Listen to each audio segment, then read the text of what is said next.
Now available in paperback and Kindle Unlimited, John Haynes, A Conversation with Death. The man who rules the world and the angel of darkness take on a horde of demons in this inaugural John Haynes series adventure. Get John Haynes, A Conversation with Death for 99 cents on Kindle or in paperback today. After watching the back 6 episodes of Netflix's Luke Cage last year, I was going into season 2 with a lot of hesitation. And the reason why I was going into season 2 with a lot of hesitation was because after the back 6 episodes of Luke Cage, it seemed like there was a serious quality issue at Marvel Studios, and it looked like there was a bit of a decline in quality because after those back 6 episodes of Netflix's Luke Cage season 2, Iron Fist, The Defenders, and Jessica Jones season 2, it looked like Marvel Studios' Netflix division was in a bit of trouble creatively. However, after I saw the trailer for Netflix's Luke Cage season 2, I saw that I didn't really need to worry much. And after I watched Netflix's Luke Cage season 2's first 8 episodes, I can honestly say that while Netflix's Luke Cage lost a step in season 1 with those back 6 episodes, they found their footing again and they started to build some serious momentum this year because not only is Netflix's Luke Cage season 2 back on track, it is now the best superhero adaptation Marvel has ever produced. Now, Netflix's Luke Cage season 2 picks up where season 1 left off. And with the Netflix's Luke Cage season 2, we see Luke Cage trying to follow Pop's advice and keep moving forward. And as he keeps moving forward, he is trying to rebuild his life and he's dealing with the consequences and ramifications of being Harlem's hero. He's no longer an invisible man in the shadows, he's out in the spotlight, and as he's out in this spotlight and the light shines down on him, he's left to ponder if he is the bulletproof black man, is becoming a god to the people in his community, or is he on his way to becoming a monster? And that's really something that's really thought-provoking about Netflix's Luke Cage season 2, is that they're digging deep into the character of Luke Cage to show us that while this bulletproof black man is tough on the outside, he has human vulnerabilities on the inside.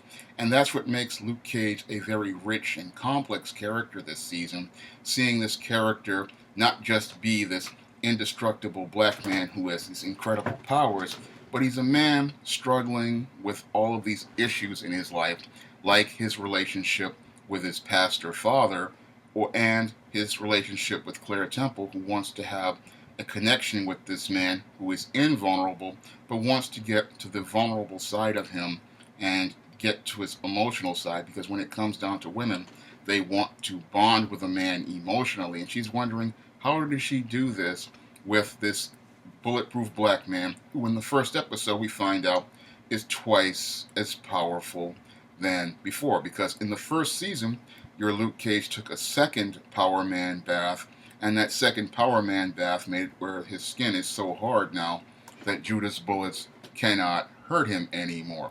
So he's physically indestructible, but he's still emotionally vulnerable, and he has to deal with many challenges that are dealing with his emotional side, like his issues with his father, and he has to deal with his relationship with Clara Temple, and he has to also deal with his own ego as he deals with this newfound popularity and fame that he's getting for being Harlem's hero. Because as Harlem's hero, you have all these people who are making him out to be this godlike character, and he's struggling with these issues as related to this fame as it relates to his own humanity.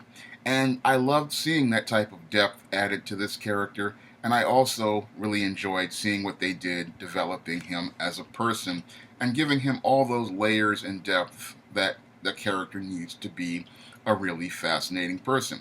Now, while Cage is out here investigating a brand of heroin with his name on it, he's drawn into this mystery involving Shades and Mariah Dillard, who are also looking to move forward. And they're looking to move forward by selling their guns to go buy this black-owned plastics company, and they want to use that money to go out here and do some things in the community. Now, your Shades and your Mariah, they're still at it, terrorizing this black businessman. However, there's somebody else looking to get after them. And your Bushmaster, the Jamaican gangster from Brooklyn, he wants to get revenge on the Stokes for murdering his family. Now, Bushmaster's been taking out the competition, and it becomes a battle for Harlem in Cage season 2. And the whole challenge is seeing if Cage can protect the community and prevent it from being harmed by not only Shades and Mariah, but this Bushmaster who has powers to equal Luke Cage himself. Now, when I look at the whole story for Luke Cage season 2, there's a lot of notes and nuances that remind me a lot of Batman Returns and a lot that reminds me of 1989's Batman. And I looked at a lot of the visuals and a lot of the things related to the story, and they really remind me of Batman 89 and Batman Returns. And that's a great thing to see because both of those films were richly layered and had a lot of depth to them. And were more than superhero stories. They were stories about, the human condition. And Bushmaster, as I see it, is the best villain they ever produced at Marvel Studios because Bushmaster, as I see it, is on the same level as Jack Nicholson's Joker and Heath Ledger's Joker, and he shows that Marvel Studios has finally learned how to write a bad guy. He's learned how to build up a bad guy and learned how to generate a lot of heat for a bad guy because your Bushmaster literally dominates every scene that he's in, and he has such presence that you feel the threat resonating off this guy, and you feel the danger on him. And the thing that really makes you look at this bad guy, and respect him as a bad guy is that he has this confidence, he has this swagger, and then you add the Power Man process and the incredible Eddie Gordo style capoeira moves, and you have an incredibly compelling villain in Bushmaster. And Bushmaster's motivations are very well written. When you look at Bushmaster, he has a clear and concrete reason for going after the Stokes, and he has a clear and concrete threat in that if your Bushmaster comes to Harlem, he's going to bring havoc because your Bushmaster is an extremely violent man. And in some ways, just like the old Jack Nicholson Joker, he brings chaos wherever he goes. And when I look at your Luke Cage season 2, it's a rock solid season. And it shows how a group of writers and producers can really not only bounce back, but take themselves to another level. Because Luke Cage season 2 really takes things to another level. Now, a lot of people have heard me talk about the whole concept of more in many of my videos regarding African American fantasy and science fiction, and your Luke Cage season 2 gives us more. And what they do in Luke Cage season 2 in giving us more is give us those richer, more complex characters, the multi-dimensional characters.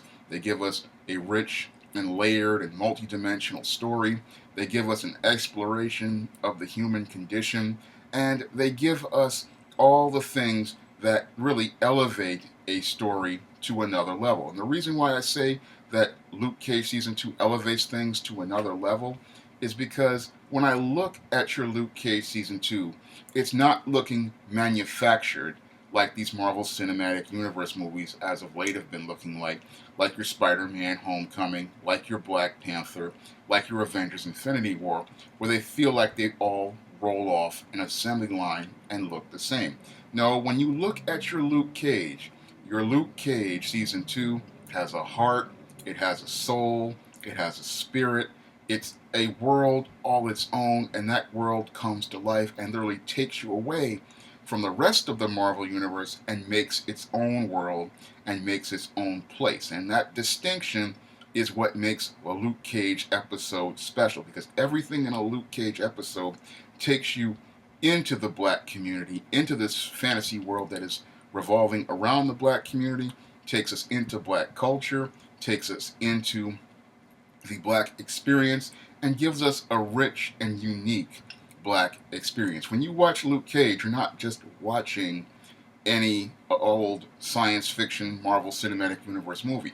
It's not like watching one of these manufactured Marvel movies like Avengers Infinity War or Black Panther or Captain America Civil War, where everything, again, feels the same. When you watch Luke Cage Season 2, you are taken into a world. You are taken into an experience. And this is what I talk about regarding more. Because when you get more, you want more from it. Because when I look at the cinematography in a Netflix Luke Cage Season 2 episode, every episode is literally like a fusion of Spike Lee's cinematography and Tim Burton's dark imagery. And then you combine that with the music in every episode, which sets mood and tone, whether it be hip hop, blues, jazz, R&B. It just transports you to a Harlem and makes you feel the experience of living in Harlem, being in the black community, and experiencing life in the black community.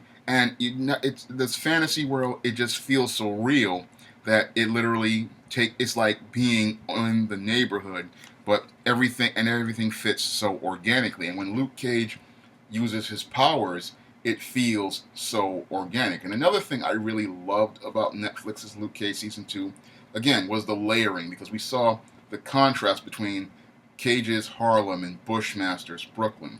Now, Cage operated out of Pop's barbershop, and you have your Bushmaster operating out of the Caribbean restaurant. I loved seeing that contrast between the Brooklyn and Harlem, and seeing the cultures of both communities being distinct. How you're seeing the Jamaican community in Brooklyn, and how you're seeing the Black American community in Harlem, and how they're shown as two different cultures and two different communities, and you see how both are distinct, and you see how both have different ideas and different sets of values. And seeing all that substance is what makes your Luke Cage Season 2 a classic, because you can see the craftsmanship in almost every episode. You can see how every scene is literally there for a reason. How you can see how every story there is there for a reason. How every line has a purpose, and how every action and motivation flows organically into making this whole season into one powerful story arc and one very organic story arc. Because everything in this season has been organic, and I have loved seeing them use organic storytelling where everything comes out of the story and not out of ridiculous plot devices or contrivances. Everything is laid down in a foundation from the start, and you start to see how things come together in that organic fashion to make that everything flow in this series to make a cohesive storyline. All the characters, all their purposes are there. Everything is tight and well crafted. However, the only issues I have with Netflix Season 2 are a handful of small flaws, and one of the flaws I had with this series was the gynocentrism that's trying to creep into the show. Because when I look at one of those episodes where Cage was playing Captain Save-Em to Cockroach's girlfriend, I saw that as a little bit of simping being trying to be put into this series, in the same way I saw all the gynocentrism that was in Ryan Coogler's Black Panther. Now, I get that Cage is a hero. However, a streetwise brother is going to be smart enough to understand that he doesn't put his cape on in that way. However, what I liked about that episode is it showed that there were consequences for playing Captain Save-Em, and those Captain Save-Em moves that he did led to him jamming himself up. And this is something I saw that was a little bit out of character, because when it comes down to Cage, he knows that he has a criminal record and he really cannot be doing things to put his freedom at risk. So I thought that that was a little out of character for Cage overall. Now, I know he's a hero, but I wouldn't think that he would put himself at risk like that, beating up Cockroach like that. It just seemed a little out of character for me. And I really was not a fan of this Piranha Jones character. Now, this Piranha Jones character, he's a certified coon, and that was another thing I didn't like seeing in Netflix's Luke Cage Season 2, was seeing them try to bring this coon in an insidious fashion. Because when you have this Piranha Jones character, he's supposed to be this guy who's supposed to be this intelligent lawyer who's supposed to be taking care of Mariah Dillard's money, and he's supposed to be trying to help Cage when he gets into trouble with this cockroach. and he offers to give him the money if Cage makes an appearance. And when Cage makes his appearance in that episode, it's like watching a minstrel show, because all these guys are just laughing at him, and then they have these white guys laughing at him. And I understand what they're trying to say with this episode about Luke Cage and white people trying to make him out to be some sort of novelty, but it was just really disgusting to see this guy cooning and then trying to make him out a joke. But what they did in that episode also was showing that, this guy who was trying to make a fool out of Luke Cage wound up needing the help of Luke Cage at the end of the day. And I really was not a fan of the use of the N word throughout the season, because one of the things that's really great about Netflix's Luke Cage is that everyone in Luke Cage presents that humanized portrayal of black people and that humanized portrayal of the black community. And with the whole first season of Luke Cage, everyone was really dignified. And one of the ways they showed how dignified they were was not using that word.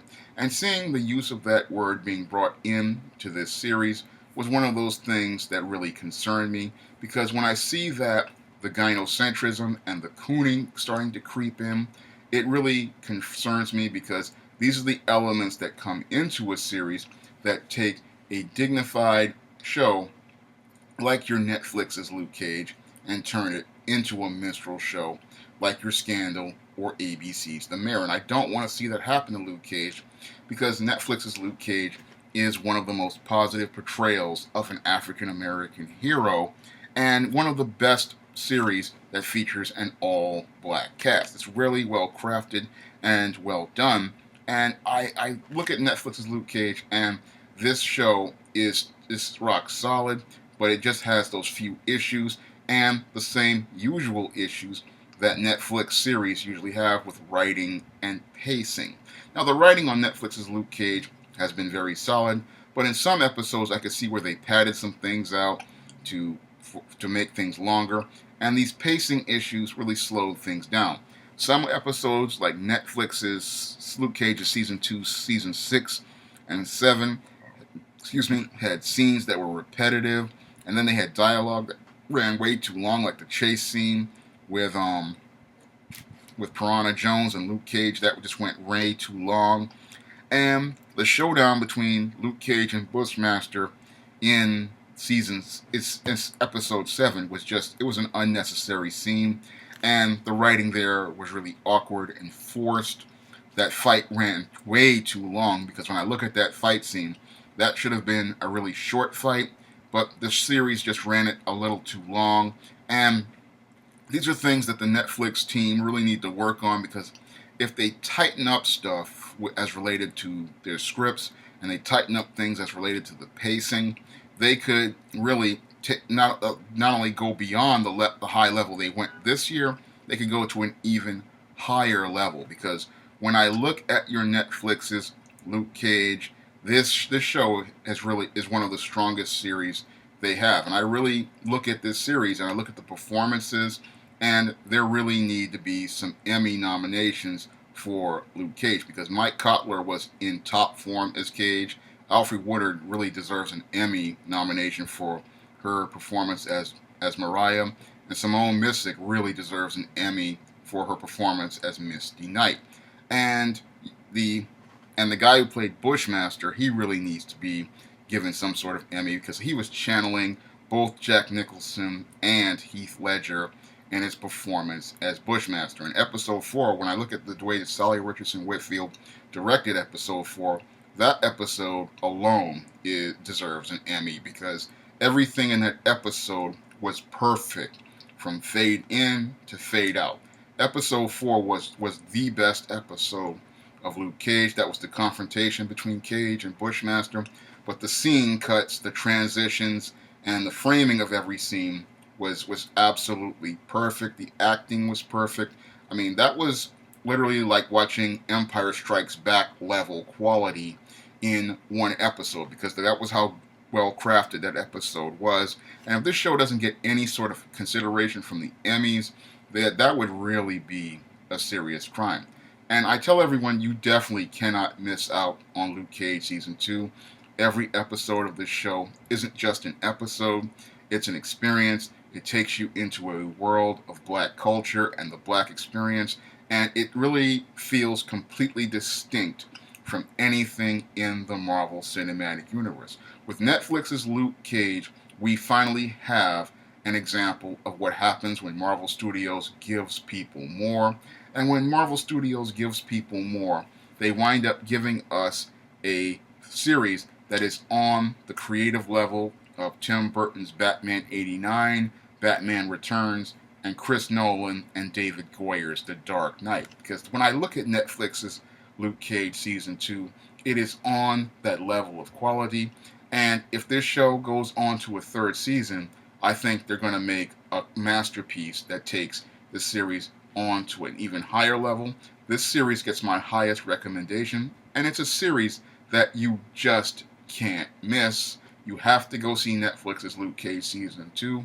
This series is one of the best things Marvel Studios has ever produced. And I would honestly say it's the best thing Marvel Studios has ever produced artistically. If you'd like to try some of my SJS Direct publications like the ISIS series, the E-Steam series, The Temptation of John Haynes, and the Spinsterella trilogy, you may do so by clicking the link to Amazon.com in the description box. There you will find all my books in paperback and ebook.